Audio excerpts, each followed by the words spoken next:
حرکت سے نماز ٹوٹ جائے گی۔ نماز میں کتنی دفعہ بلا عذر حرکت کرنے سے نماز ٹوٹ جاتی ہے؟ جیسے بالوں کو ہاتھ لگانا، کپڑوں کو سیدھا کرنا یا خارش کرنا وغیرہ وغیرہ۔ عامر محمد یوسف، پنجگور، بلوچستان سے۔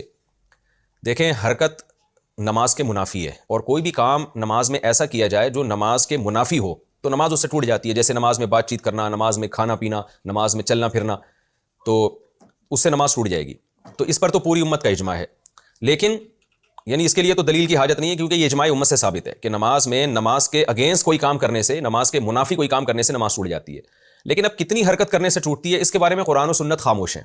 تو جہاں قرآن و سنت خاموش ہوتا ہے، ظاہر ہے اتنی ایک دفعہ کیوں کرنے سے تو نہیں ہوگا نا کہ نماز فوراً ٹوٹ جائے۔ یہ تو ایک، اس میں تو انسان معذور ہے، اتنے تو مجبوراً حرکت کرنی پڑتی ہے۔ تو اب اس میں کوئی قرآن و سنت میں کوئی واضح دلیل نہیں ہے کہ کتنی حرکت کرنے سے نماز ٹوٹے گی۔ تو جب واضح دلیل نہیں ہوتی تو حضرات فقہاء کرام پھر اجتہاد کرتے ہیں۔ تو اب بعض فقہا تو اس کے قائل ہیں کہ بغیر ضرورت کے اگر 3 دفعہ حرکت کر لی، بغیر ضرورت کے 3 دفعہ جلدی جلدی حرکت کر لی تو پھر نماز ٹوٹ جائے گی۔ بعض فقہا اس کے قائل ہیں، اور بعض فقہا اس کے قائل ہیں کہ اتنی حرکت کی کہ اگر کوئی دیکھنے والا آئے اور اس وقت اس کو دیکھتا تو اس کی حرکت کو دیکھ کے یہ لگتا کہ گویا یہ نماز پڑھ ہی نہیں رہا ہے، یہ ویسے ہی کھڑا ہوا ہے۔ تو اتنی زیادہ جب حرکت ہوگی تو نماز ٹوٹ جائے گی۔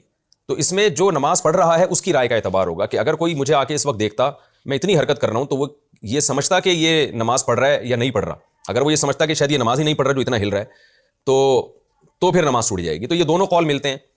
گنجائش اس دوسرے قول میں ہے کہ اتنی حرکت ہو کہ دیکھنے والا سمجھے کہ گویا یہ نماز ہی نہیں پڑھ رہا، تو پھر اس میں کوئی مقدار متعین نہیں ہے، بس بہت زیادہ حرکت ہوگی کہ دیکھنے والا یہ سمجھے تو ہم یہ کہیں گے نماز اس کی ٹوٹ گئی ہے۔ اور پہلا جو قول ہے جس میں ہے کہ 3 دفعہ جلدی جلدی حرکت کی، وہ قول سخت بہت ہے، اس میں مشکل بہت ہے، لیکن احتیاط اسی میں ہے۔